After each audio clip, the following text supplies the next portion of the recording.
The man was a 50-year-old veterinarian, had a wife, a son, had done nothing wrong besides having the right type of access at a time when Rocco's task force was in dire need of answers. He slid down to the car. Shattered glass glittered in the moonlight. A bloody arm hung out the window. Kneeling, he shone the flashlight up inside the car.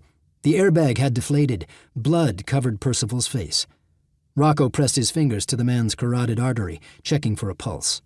He found one, thready, barely there, but his informant was still breathing. Rocco unsheathed his tactical blade from the holster clipped on his hip. He sliced the seatbelt, the one thing that had saved Percival's life, and hauled him free of the wreckage over to a somewhat level spot. Percival coughed. His head rocked side to side.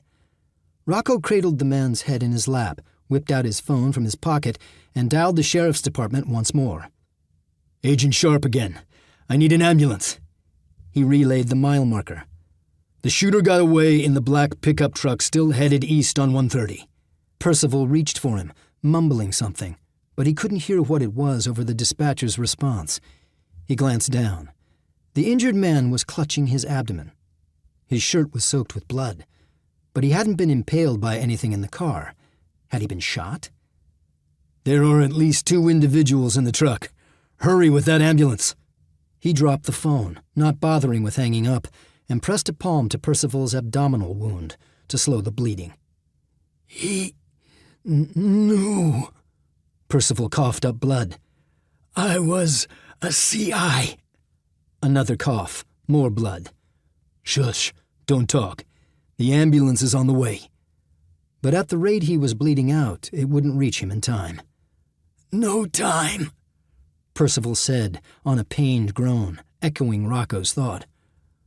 "Wrong."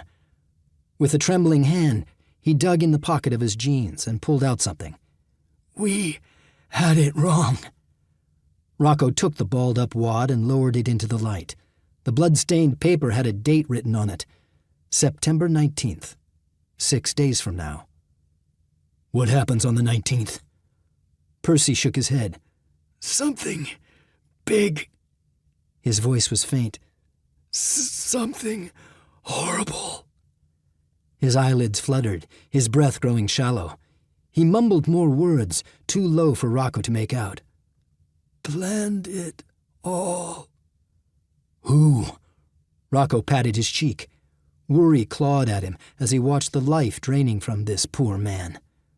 "What's going to happen? Who planned it?" Percy's lips moved, but the whisper was lost in the wind. "Say it again." Rocco brought his ear closer to his face. McCoy. The syllables slipped from Percival's mouth in his dying breath. His head lolled to the side in Rocco's arms, his eyes frozen open at the moment his life slipped away. "No." Rocco tightened his arms around Percy, as if by doing so he could change his fate. "God, no." He thought of Percy's wife, his widow, and the reason for his senseless murder. McCoy. Marshall McCoy. Guilt seized his heart and squeezed, followed by a wave of white-hot rage.